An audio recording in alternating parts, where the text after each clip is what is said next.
food's like magic. I mean, food is medicine is a common saying, and it's so true. It's so amazing what we can do with the right nutrients and the right fuel into the body. No whining. No quitting. Overcome. Community. Teamwork. Tough Mudder. Tougher together. Hey, to my Mudder family, my OCR brothers and sisters, and to you listening right now. We do share a world, so you're my peeps too. I am your mirror man and host of Tough Mudder's No Excuses podcast, Sean Corvell. In this episode of No Excuses, I am talking gut health with Kate Cline, RD. Kate is a registered dietitian and functional nutritionist who specializes in helping athletes with inflammatory and GI-related issues, things like migraines, IBS, reflux, bloat, joint pain, etc., all that stuff. She has a podcast called The Gut Check, and you can find her website by typing in dublindietitian.com. When you go there, you're going to find a plethora of resources and information on nutrition and gut health, and you'll also find her contact. Now, I feel like as regular folks, active regular folks, and I'm going to include our young athletes in this statement, we still don't appreciate the role nutrition plays in our training.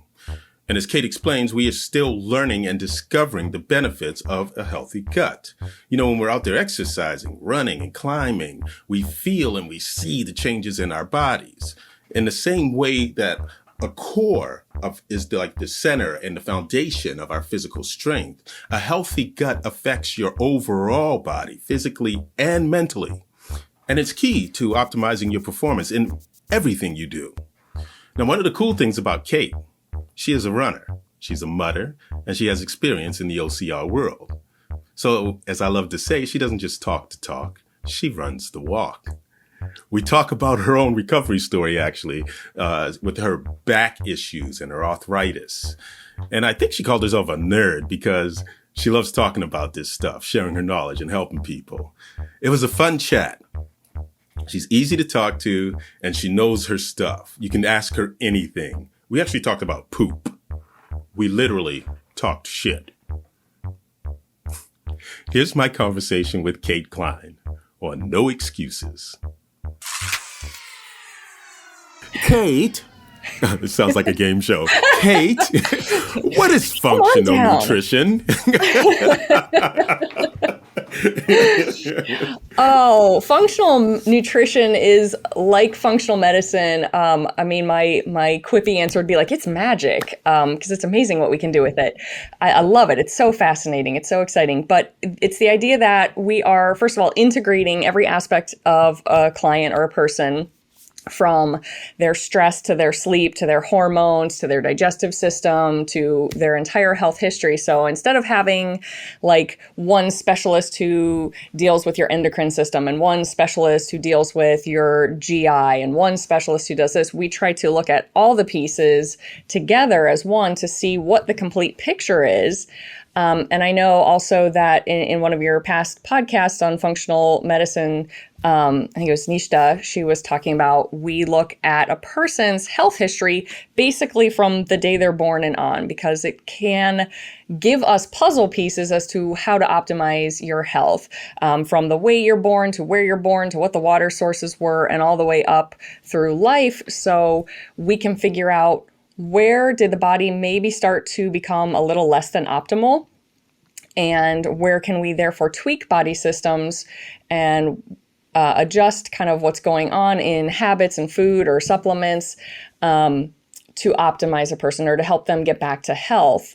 Because we do believe the body has the ability to heal and to feel great if we just know what's going on and what to do with it. It's not about just masking symptoms with a restricted diet for life or with medications. It's trying to get to the root cause, address it, rebalance it, optimize it, and then set you up for continued sustained success down the road. So it's a lot of stuff. It's amazing.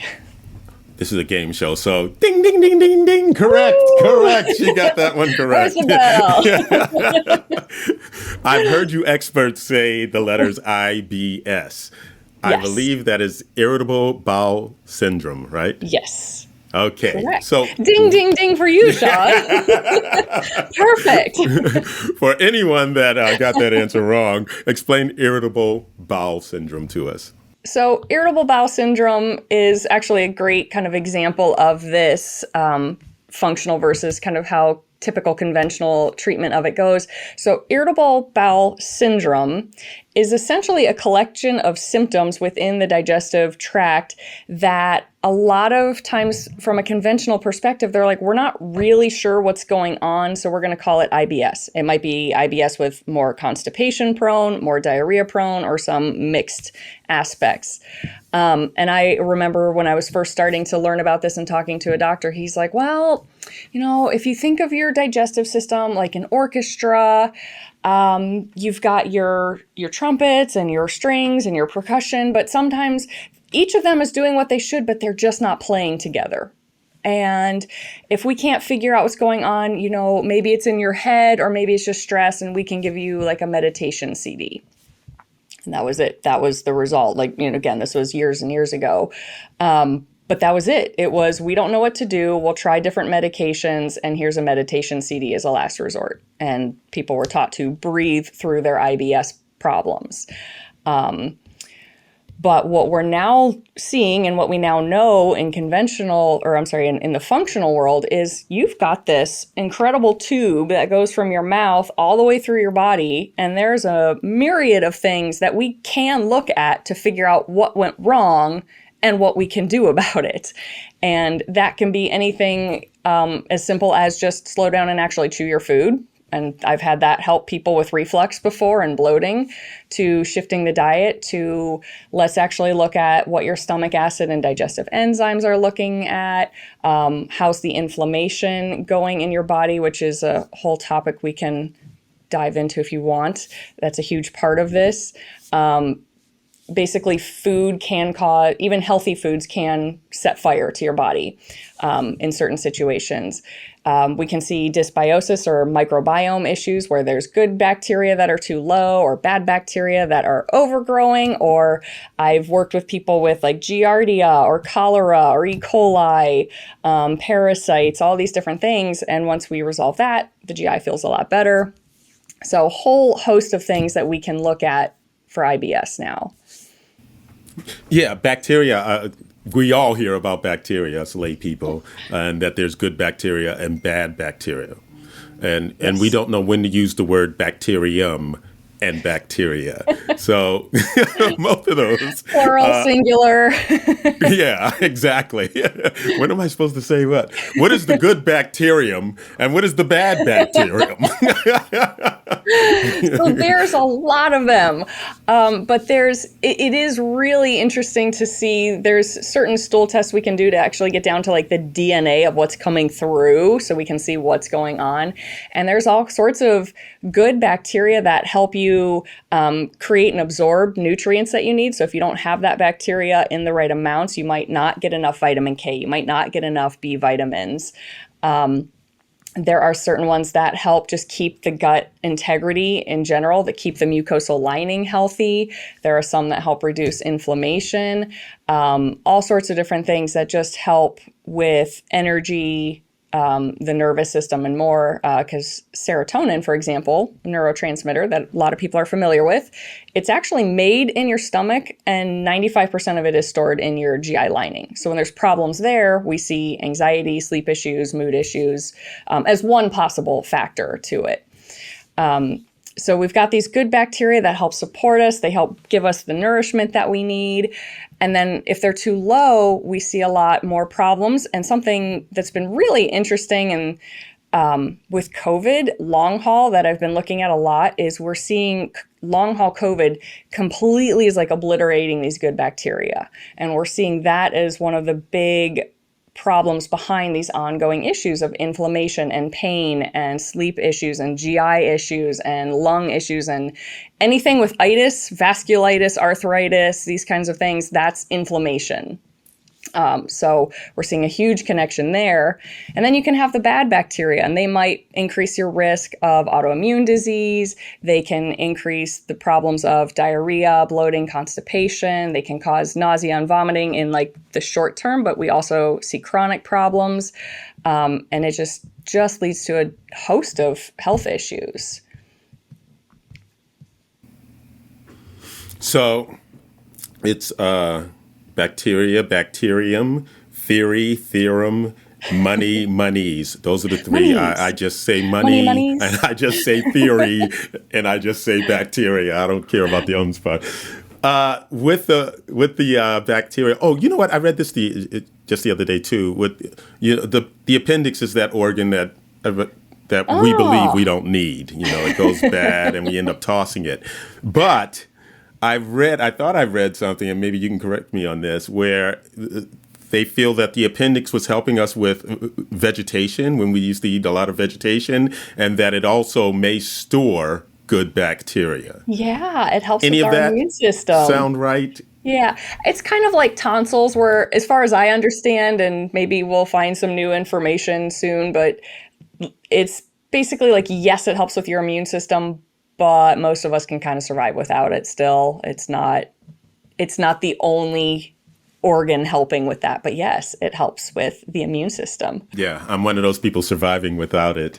Yeah, a lot of people do. I had my I don't have the operation a long tonsils, time but ago. Yeah. Oh, good. I still have those. And you got to have one of the two, I feel one of like. the two, right? Okay. Yeah. One of the reasons also why I think it's awesome that you're on here, because you are one of those people that, like I said, don't just talk the talk, you run the walk, but also you had in your recovery, you have this recovery story, back issues and arthritis, that you were able to, yeah, you're taking a breath there. Again, you were able through your knowledge and through your expertise to help. Mm-hmm. And Sean, I sigh because it has been one thing after another for a while, and I don't want to make excuses, but I will say my motivation has been challenged in the past few months, for sure. Wow. But it started with back pain issues. I had a lot of back pain when I first graduated, and my first job was a desk job, and I was doing a lot of ultimate frisbee with a lot of sprinting and running, and it was just a lot of impact that got so bad that I couldn't even shuffle jog across the street if there was oncoming traffic. It just hurt to sit, it hurt to stand, it hurt to try to bend over, brushing my teeth, everything. It was so exhausting. I was doing massage therapy, chiropractic, physical therapy, tried acupuncture, taking prescription pain meds just constantly because nothing else was helping. What else? I did some things that were considered far out there too. I think I had hands-on Reiki, distance Reiki, vibrational healing, chakra healing, because I was desperate. It was 4 years of pain. And then it ended up being some myofascial release and corrective exercise. And within 6 weeks, I was running again. But I had previous to that, because everything else was not working, the idea of corrective exercise and posture was not considered. And instead, surgery was kind of the next option.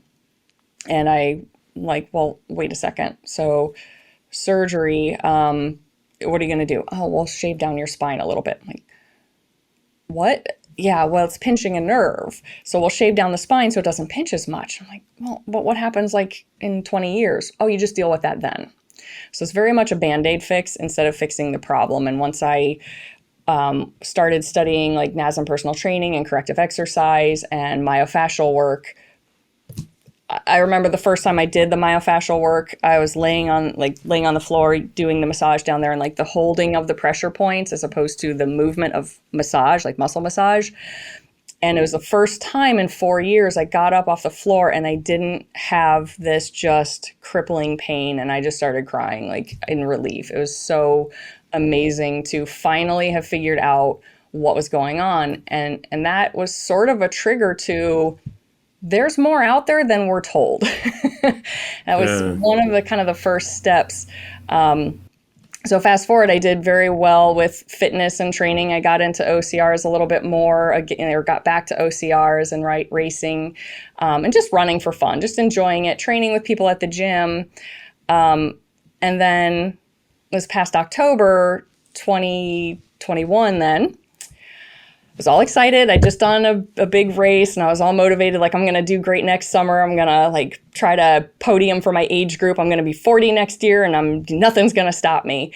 And I'm training, I'm running, and all of a sudden just this pop in my knee, tore a meniscus. And so just tons of pain. So October was this meniscal tear. November, my training partner and boyfriend had appendicitis. So that like killed our routine. December was the holidays. January, I dislocated a shoulder for no known reason. February, I finally got diagnosed with arthritis, tricompartmental arthritis. And so kind of putting all this together, I was like, it's just been months. Okay, get up again. The doctor said, well, we can't reverse arthritis. I'm like, we'll see.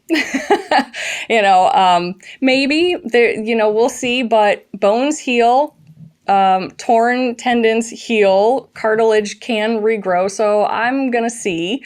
And so I started from March, April, and into May. I was able to increase my running from a half mile without pain up to I was hitting a 5K on trails.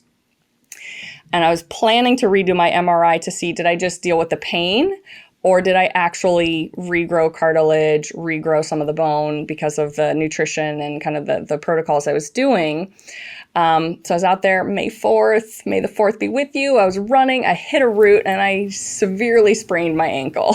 Just hit it, roll. I felt everything. I crumpled. It hurt so much. And I was like, okay, I have to get up again. I have to heal again. I have to fix this again.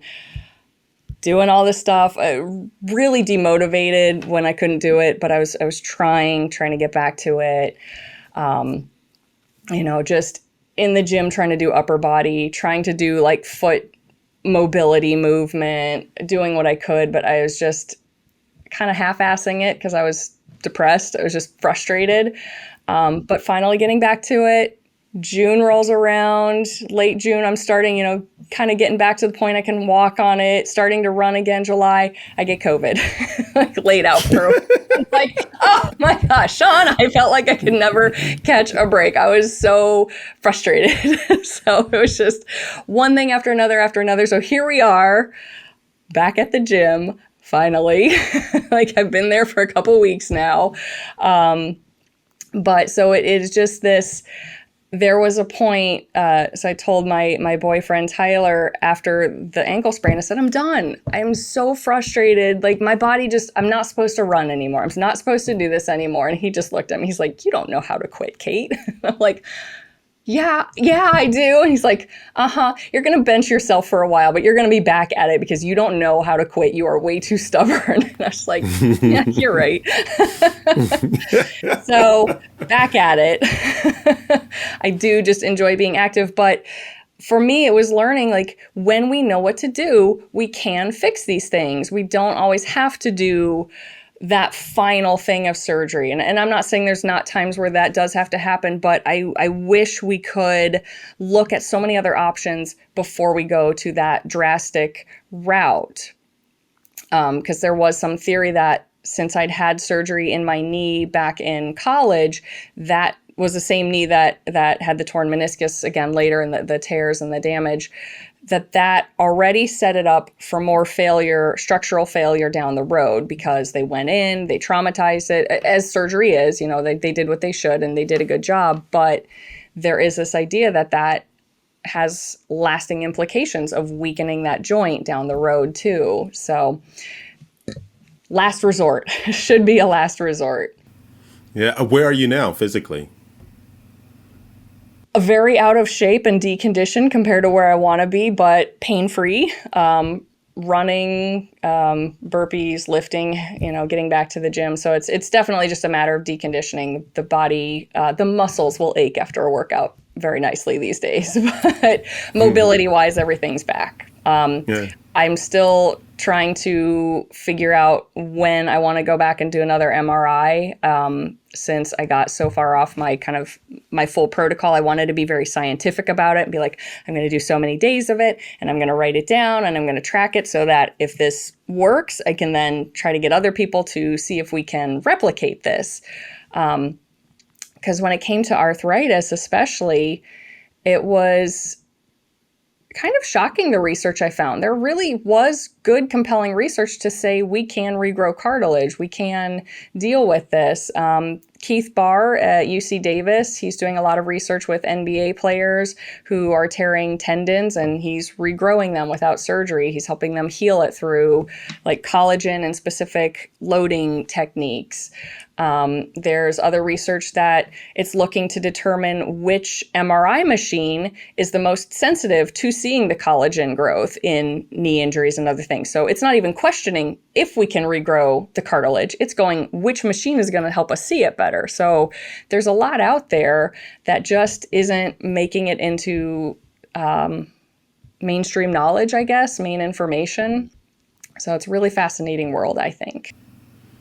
Yeah, with a lot of the professional athletes, it used to be that any kind of Achilles injury, that was the end of your career. And I think I've been seeing more and more in the sports where they've been able to come back and perform. Yeah. So they're doing something. What did you do nutrition-wise, though, for your healing? Oh, so I did sort of a variety of things. I kind of went all in since I was like, I'm not going to dabble. I'm just going to do everything. So there's, first of all, reducing inflammation as much as possible through clean eating. What I work with is a very specialized blood test that's called a mediator release test, and it sort of measures how much our immune system is releasing inflammatory agents when challenged against even seemingly healthy foods. So that was kind of how I chose the foods for my diet, like which ones are causing the least inflammation. Let's put the fire out fast, because there's knee pain, there's swelling, there's inflammation, there's damage. And then it was a lot of collagen is really important with that, making sure it's with a vitamin C source, because we need the vitamin C to better absorb the collagen and get it into the bloodstream, it's looking like. So there's a lot of collagen powders, collagen like bone broths, things like that I was using, and timing it up with the workouts to basically drive it into the tendons and the tissues, because we don't get a lot of natural good blood flow into the tendons. They're not like your muscles or your hair or your skin where blood's just flowing. So you have to kind of drive it in there. Other supplements I was doing like MSM, glucosamine chondroitin. I think there were a few others. And then just the anti-inflammatory aspects. So eating good fatty fish, getting omega-3s, a lot of turmeric and curcumin, herbs and spices that are natural anti-inflammatories as well. And that seemed to work, but I would love to have some athletes try this out so we can see if it replicates or if I just got lucky. So what exactly then was it? Was it supplements that you were taking also? And what exactly was it? Was it carrots that you were eating? Was it crustacean, whitefish? I mean, there were carrots. I would just call it, I typically don't do a lot of dairy. I don't do a lot of gluten. Those are foods that not 100% across the board, but with enough people cause problems and inflammation. And I don't tend to do them much. So it was a lot of, I would do high quality ground beef and steaks. So we would do salmon, lots of good chicken, lots of leafy green vegetables, collard greens, kale, spinach, moderate amounts of fruit. I'm not a huge fruit intake person, but I like them in smoothies for sure. So sweet potatoes, regular potatoes, kind of whole foods. I have a whole list I can share with people. Yeah, you ought kind of what, yeah. Anyone I always like, if nothing else, start here, start with this food list for like a week and see how you feel, see if it makes a difference. It's pretty open. It just pulls out common things. So just standard kind of whole foods eating from that list.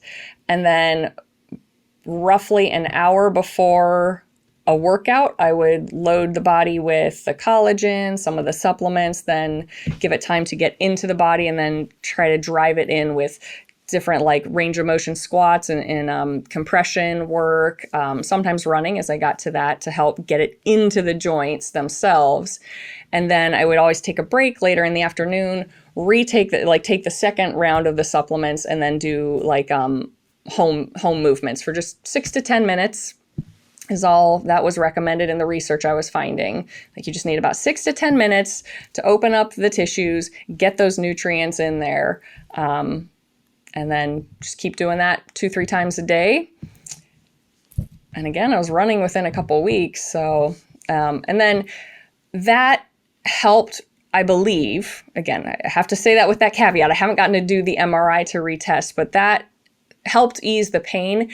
But that's, again, sort of that idea of what caused it in the first place. It's not just that I wasn't taking supplements. A lot of that comes down to proper form and corrective exercise and making sure, that wear and tear on the knee isn't happening if you're pronating or supinating or, having form issues or bad shoes. So I would encourage anyone else with knee pain, make sure you're ruling all that out too, and you're working with someone to ensure you've got strong feet, strong form, good running stride and all of that too. Otherwise, you're just going to be fighting a battle of supplements and bad form, and you can't out-supplement bad form forever.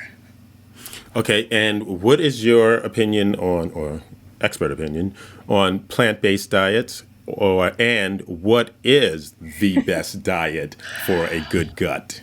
Well, a plant-based diet, I would say plant-heavy is great. If people want to be completely plant-based, like vegetarian or vegan, I don't have problems with that. I just, like anything else, say make sure you're doing it correctly because there are nutrients. We are all at risk of not getting enough. So just being mindful and being educated on it, because it can be harder to get certain things like proper calcium, proper protein, and other nutrients like that, proper iron intake. It's not to say you can't, you just have to make sure you're doing the work. But that's the same if someone who's on just a standard diet, you have to make sure you're getting good variety with your foods, getting everything you need.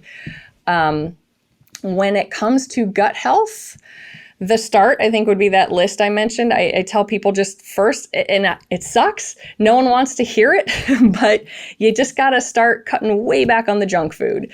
So processed sugars, processed grains, sweeteners, alcohol, those kinds of things, just chips and snacks and hot dogs. Not to say that you can't ever have them. I believe the body can be strong enough that you can enjoy them as treats. But I feel like at least 85 to 90% of a diet should be on par as whole foods. And again, so many people do have issues with gluten and dairy that I encourage people to give it a try to remove for like a week or two and just see if it makes a difference. A lot of people will get GI issues, skin issues, brain fog and such, maybe like sugar cravings and carb cravings from gluten. Not everybody, but a lot. Other people with dairy, we notice a lot more like mucus production or dark under eye circles. GI issues, again, dairy can be hard to digest for a lot of people. So those kinds of things, like just pull it out for a couple weeks and see how you feel. See if it makes a difference. Give me your top 3 good bacteria, good gut health foods. Foods. Oh, well. Because, what we hear again on here, if you get the yogurt, because it has good, depending on which one you get, can have great bacteria. Again, carrot. I don't know. Carrots. For some reason, carrot is just... Carrots are great. So, we want prebiotics and we want probiotics. Prebiotics are the foods that the good bacteria eats, and that's where you get a lot of the fiber foods. So vegetables are really good in this. Things like asparagus, garlic and onion are great if you can handle it. If you have IBS, sometimes that's a little rough, but they do feed bacteria very well. So those are some good ones for good gut health. So that's that prebiotic. Basically, fibers are really important. Beans are really good, legumes. Then you want the probiotic. So that's the bacteria itself, which is where yogurt has done wonderful marketing for that. The lactobacillus is one strain, but essentially anything that we ferment is going to have those good bacteria. So it can be sauerkraut, it can be kimchi, it can be kefir, kombucha. All of those have good natural bacteria in them that can help feed your system. So it's a little more than 3, but how's that? No, that's great. You can go on forever. If I'll write it down, okay? Because these are things like, because it's hard. When you come to the diet, that's a hard discipline, to give up stuff. It is. And until you feel it working, Yes. you're like, I got to have that Yes. donut, Well, and it is. It's so amazing. I used to do these like 7-day challenges on Facebook where I was using that food list and just kind of saying for 7 days, this is all you can eat. You're going to go through a detox on days 3, 4, 5. Just tell your family to leave you alone. You're going to be a little cranky. And assuming no medical issues where we shouldn't be doing this, but and we're going to do this and see where you are in 7 days. And the people were coming back. I'm sleeping better. I'm not bloated. I have more energy. Oh my gosh, I'm not even craving that Dr. Pepper anymore. And it's just amazing. In 7 days, we can begin to see this healing process. And then the more health issues there are, or the longer there have been health issues, yes, it can take longer to kind of rebalance everything, but food's like magic. I mean, food is medicine is a common saying, and it's so true. It's so amazing what we can do with the right nutrients and the right fuel into the body. Yeah, something that when I was a kid, you are what you eat. Is that true? Is it? Somewhat. Though we now take it a step further from 2 directions, actually. Maybe so that's 2 steps. So one, not only you are what you eat, but you are what they eat. So, for example, if you're getting plants that are grown in very depleted soil, you're not getting as many nutrients because they haven't been able to eat it. Or if you're getting meat or dairy products from a cow that has been fed cereal versus a cow that has been fed salad, so to speak, your grain-fed versus your grass-fed, that actually changes the nutritional composition of their food. Milk, for example, from grass-fed cows has more conjugated linoleic acid in it, which is actually anti-inflammatory. So it's got more CLA versus kind of conventional factory farm dairy doesn't have that. It has more inflammatory fats in it. So how the food is raised or grown is important. And then you consume, but then it's not just what you eat, but it's how well you can actually digest and absorb that. Because the perfect diet doesn't matter if you can't absorb the nutrients out of it. But kind of going back to that IBS example, people who have to go to the bathroom 7, 8, 9, 10 times a day, they're exhausted because they're not retaining any of that. They're flushing down their nutrition. It's getting flushed down the toilet. So we see that. So it's how the food's raised, what you eat, and then making sure your GI is healthy enough to be able to take all that in. Okay, so now, great stuff. When you're working... I feel like I could go anywhere. It's like there's so much, and it just fascinates me everywhere. I know, and I feel like I'm just throwing questions from because I keep thinking of this when you're talking. I'm like, what about this? What about this? When you're working with athletes, what is the most common thing that athletes are looking to get from you? Oh, gosh, it really sort of depends why they come. I definitely don't market myself as, hey, we're going to take your nutrition and just tweak it to make you like, we don't get down to specific like macronutrients and timing and all that. So when I get like super elite, I'm like, we're doing this on your off season because we're kind of scrapping things and rebuilding from the foundation up. So a lot come just going, I just want to kind of optimize my energy, optimize my nutrition, make sure things are working.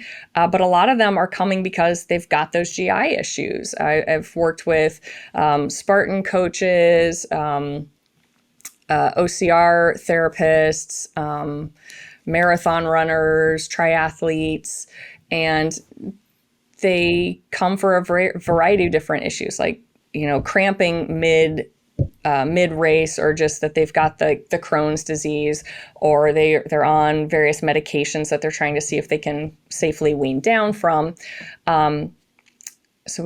I'm kind of getting off track because I went somewhere. What was the original question? Why did they come to me? Yeah, because athletes, you work with athletes, and what is it that they're looking for? I mean, because when I'm thinking, you say you work with athletes, I'm thinking, again, part of their training, they're like, okay, how can I be stronger without taking steroids? Or where can I get that naturally?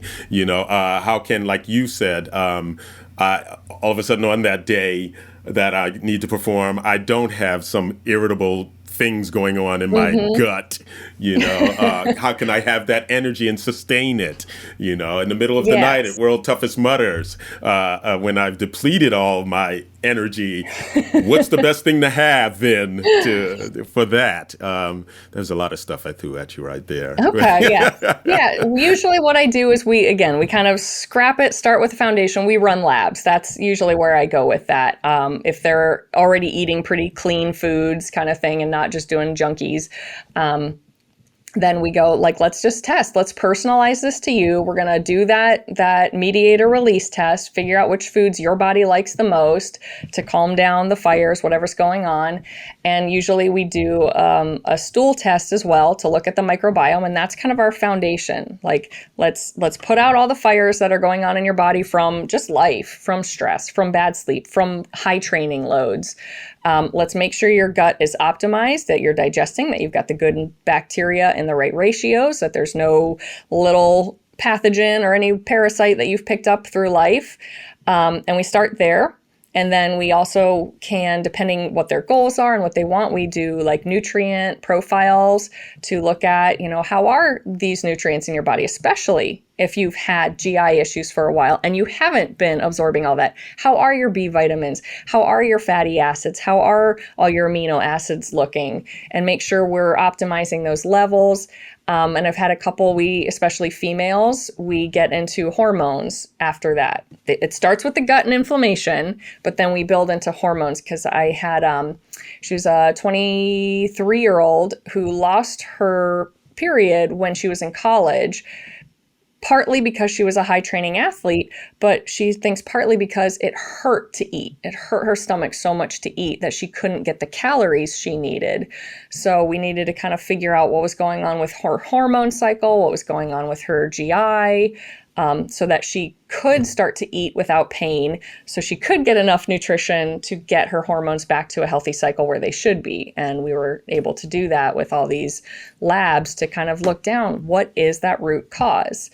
So that's, I guess I would typically say I work with athletic people who have some issue that they can't figure out. Mm-hmm. Yeah. And they want to once optimize. Again, you being an athlete yourself, I just psychologically, anybody like me and people that I know, you tend to listen to people that are experiencing these things themselves, when it comes to health and all that. So you got that going for you.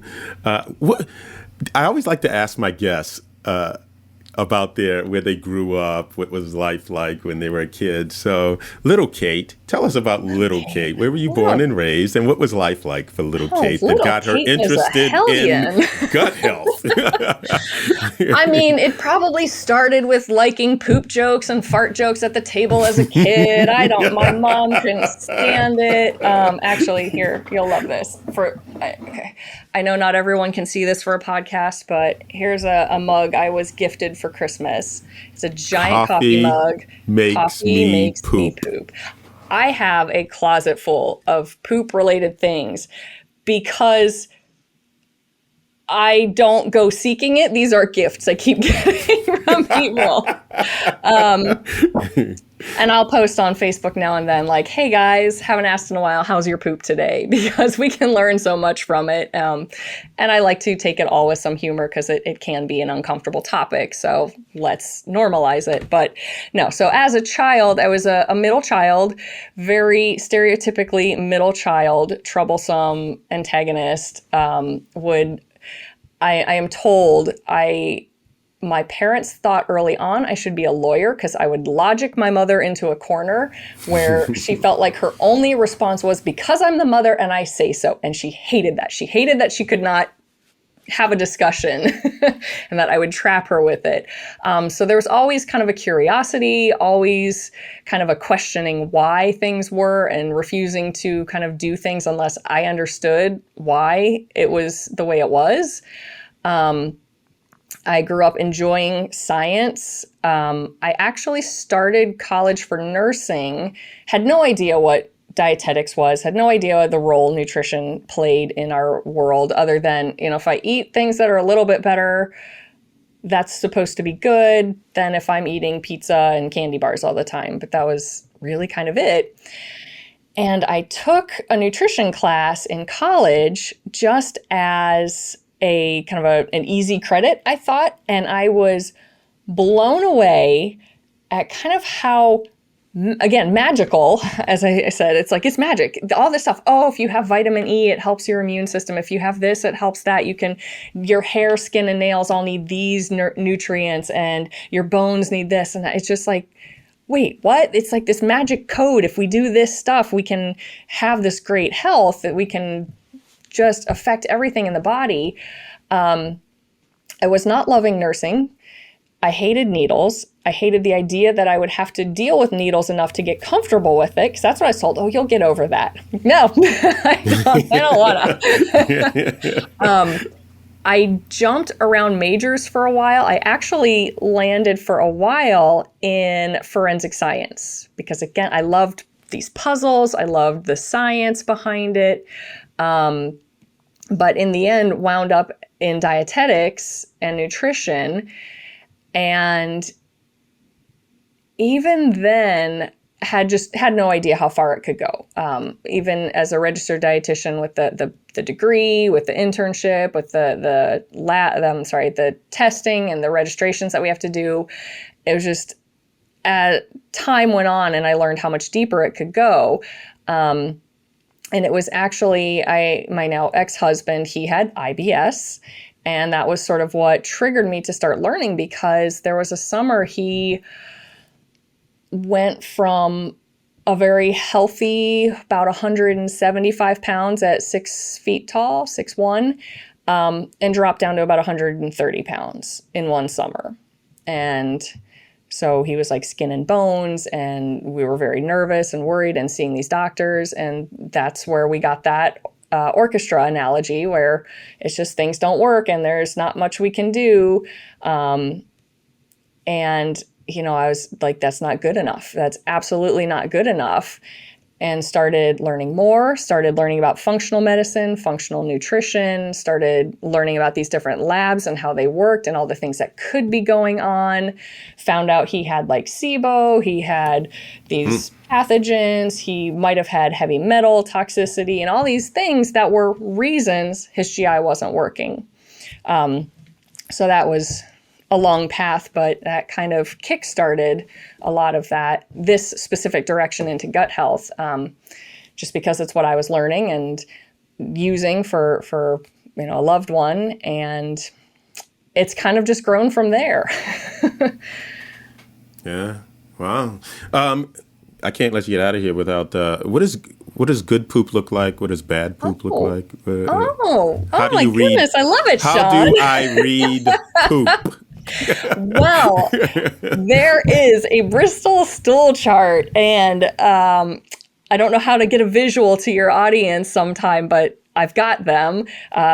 Essentially, we rank things on this Bristol chart from 1 to 7. 1 meaning it's really hard, little like rabbit pellets, 7 being it's basically water. And neither of these are good, and there's different reasons we see that. So what we want, the ideal, is what we call a Bristol 3 or 4, where it's soft, it's well formed, it's kind of a complete elimination when you go, and it's not too messy. And it shouldn't strain when you do it. And you should ideally have as many as 1 to 3 of these nice, solid, well-formed, but not painful movements per day. Conventional. 3 times? Yeah, some people. I put a little question mark at the 3 to depend. Some people who are much more active and or intake a lot more calories might have to do 3 a day. So that one depends. But yes, conventional medicine says as long as you go once every 3 days, you're fine. But we find that very much is not the case in a lot of situations, because that is how your body eliminates byproducts. So hormones are one of those examples. If you aren't flushing out the used up hormones every day, that's one way that assembly line will kind of bottleneck, essentially, like sex hormones or thyroid hormones. If your body can't flush out the used up byproducts, it can sometimes go, hey, we're bottlenecked. We're going to stop up this assembly line and not make as much because you can't get rid of it fast enough. So we definitely see estrogen issues, estrogen dominance, female cycles get messed up, sometimes testosterone levels. So yeah, 1 to 3, Bristol 3 to 4 per day. Okay, so then the runny poop that looks like that emoji, that's not a healthy poop, is it? The emoji. I've seen if I have an emoji nearby. I do. I have a pillow and some mint emoji. Correct. Yeah. If it's really soft, sometimes that tells us either it's moving too quickly. Even if it's not full on diarrhea, like full on wet, if it's moving so fast that your body's not pulling as much water out of it as it should, and so it's really kind of soft and soft serve like, that means you might not be getting enough water, hydration. But more than that, it usually means you're not getting enough of the vitamins and minerals and nutrients you need, because it's not staying in your small intestine long enough for that absorption to occur. Or it could be related to inflammation. So if there's little inflammation and your immune system essentially is over responding to some stressor on it, then that is another common reason we see loose stool. Certain medications, not enough sleep. What else can we see? Bad bacteria, the gut microbiome, if it's off, that can lead to excessively soft stool. Sometimes it's just not enough of the right fibers. So sometimes it can be as simple as diet. I think what else? I'm sure there's more. That's a good list. Yeah, that's good. That is a good list. How long should you sit on the toilet? I don't know if this is like in your wheelhouse, but John, you've got some cool and interesting questions. Put me on the spot. I might not ding the points on this one. I don't know. I guess I don't know that I've seen official research on that, and now I'm going to question somebody it. Needs to. But I would think you should know when it is time without it being immediate. Not like, hey, I'm fine. Oh crap, I got a crap. But going, hey, it's coming, and then be able to go. And normally I'd say within just a couple minutes. People who sit there for 10, 15, 20, 30 minutes, I go, 1, are you straining and we're going to risk problems? 2, are you just trying to hide from people and you're scrolling on your phone? Or 3, is it just you weren't actually ready? And then there's a whole thing we could get into about like the squatty potties, and our actual form when we go to the bathroom isn't really ideal, but that's another. Oh, really? Topic. Why? Oh. I know. I know. You are interested. I love it. I could talk all day, but I know it's a strange topic for many. So if you've ever traveled to, India, China, a couple Asian countries, you will see what are called like squatty potties. The original squatty potties, essentially, it's like a hole in the floor, and you just separate, you step over it, and you drop down into like an ass to grass kind of squat, and you go. And that deep bend is actually ideal for our bowel movements. Okay, so what I'm visualizing is the end of a squat, like if you're exercising and you're down like that. Yeah. Ass to grass, not the 90-degree squat where thighs are parallel. It should be drop down, deep squat, where you're kind of sitting there and just relaxing into it. But for multiple reasons, one, most Americans aren't that flexible to hold a squat like that. Yeah, that's hard. It is hard. We have very weak posture when it comes to that. A lot of like shin muscles we don't have. But then too, our toilets aren't made that way. So we get in this 90 degrees, feet up, 90 degree from the knee to the hips, 90 degrees hips and up. And that is not as conducive for this smooth movement. So that's where the kind of the squatty potty invention was, where I think that there might be other names for it, but that's the one I first heard of. But it's basically like a little stool that you would put under the toilet to kind of prop the feet up and try to help make a little more of that zigzag shape from ankle, knee, hips, shoulders. So that's another theorem behind why sometimes movements don't happen as easily. So crapping in the woods may be healthier for you than at your house. Dig that hole, drop it down. Hold on to a tree if you don't have the strength to like hold yourself there, and get way down. Booty to the ground. So two more, and I'll let you get out of here. We're gonna have to have you back on again, because there's a lot we didn't cover, and we're getting to the nitty gritty of this stuff. Okay, one, the color of your bowel movement of your poop. What does that say? What is it telling you? When it's green, it's this. When it's dark, it's this. If it Different comes out factors. Red, Well, so first of all, rule out beets. That'll make your stool look kind of red purple. So that can do it. Certain medications can change things as well. But as a kind of a generalization, you want sort of a medium to dark brown. When we see really light, like white or yellow, that can be a clue that your gallbladder or the bile isn't working appropriately. If it's green, that could be blood, could be an infection, could be food. Really, really dark might just be dehydrated. That's different causes. It could be blood in the stool too, if it's kind of like a black and tarry look. So it should be kind of Tootsie Roll-like. Typically. Zero. Yeah.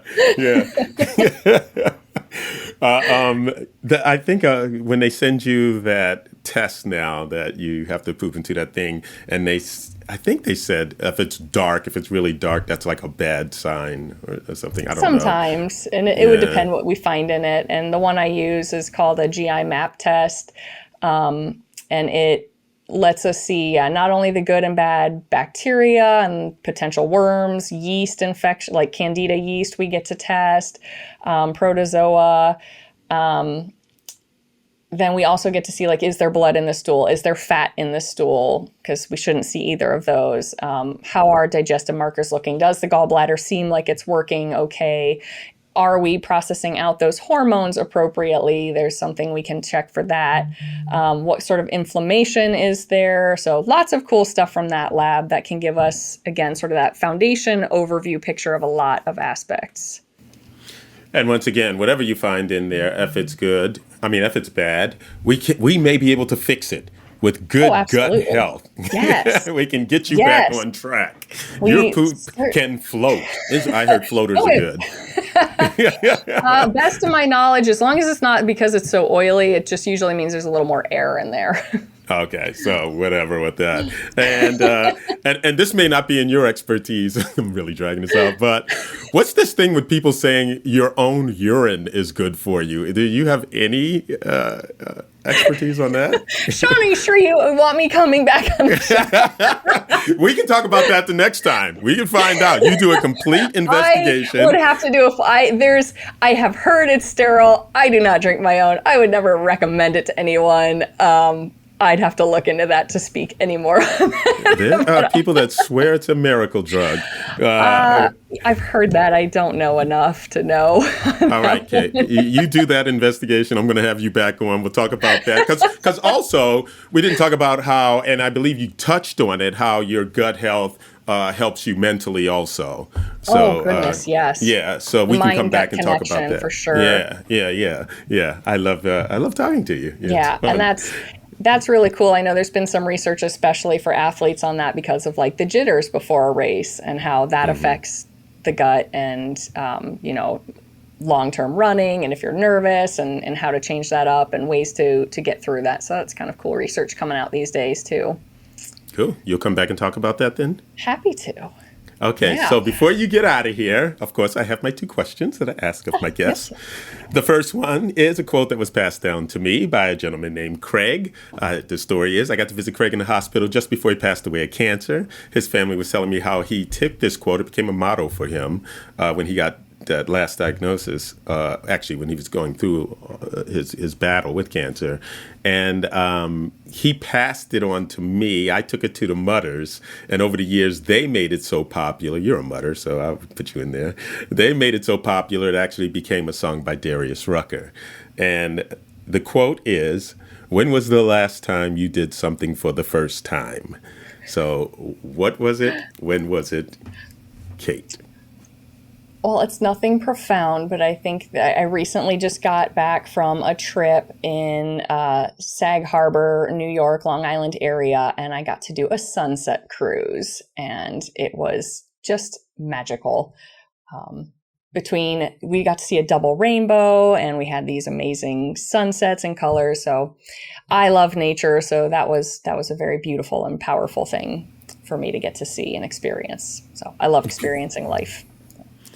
Perfect segue to my last question. So you're out there in nature, feeling all that beauty. You look down and there's a lamp. What do? You pick it up and do what everybody does with a lamp. Wipe it off. Out pops me, the genie in the lamp. Been in there for millions and trillions of centuries. So happy that you freed me. Kate, I'm not going to give you 3 wishes. I'm going to give you the ultimate gift. I am going to give you, in this moment, the undivided attention of the world. Right now, the world stopped. Everybody stopped. Kate's about to say something. What do you say to the world in this moment, Kate? I have so many poop jokes going through my head right there. I'm like, I just need a sound effect right there as you set that up for that perfect sound effect because of the conversation we just had. But on a more serious note, I really would love people to understand that especially if they're struggling with some sort of chronic issue, fatigue, GI issues, whatever it is, that there is hope, that there are answers. Yes, it can be a journey trying to find all the puzzle pieces and put them together. But when you do, you can feel so amazing. We don't have to use this, I'm just getting older, as a reason that our knees hurt or a reason that we're more tired. We can get to the body and heal it and optimize it and just make everything click better and feel so much better if you're just willing to put in a little curiosity and a little work to it. Awesome. Okay, definitely we'll have you back. And thank you for this. And have your top 5 poop jokes ready next time. I will. I will bring the dad jokes with me. All right. You can find Tough Mudder on Facebook and Twitter. That will be @ToughMudder, or on Instagram, also @ToughMudder. Please remember you can find this podcast, No Excuses, on wherever you listen to podcasts. Guys, subscribe. Let me know what you like, what you're not liking, and I will be including you as much as possible and even more in the future. Inspirational. Inspired. Inspire. No excuses. Motivational. Be motivated. Motivate. No excuses. No whining. No quitting. Overcome. No excuses. Community. Teamwork. Tough Mudder. Tougher together. No excuses.